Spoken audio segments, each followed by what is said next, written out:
sang padulngan, unya si Kristo ang nakita ko ug kaniya ako nagasali.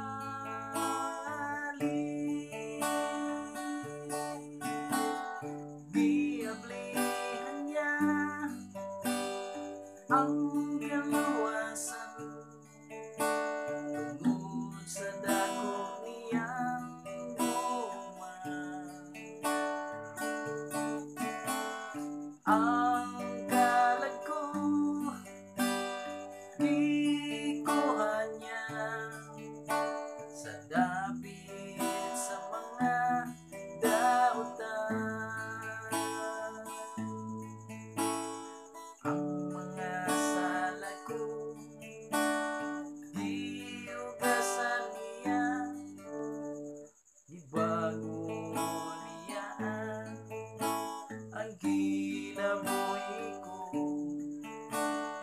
gilingon niya ang akong pagtuo, pinaagi sa damo gipahibalo niya. Giablihan niya ang kaluwasan tungod sa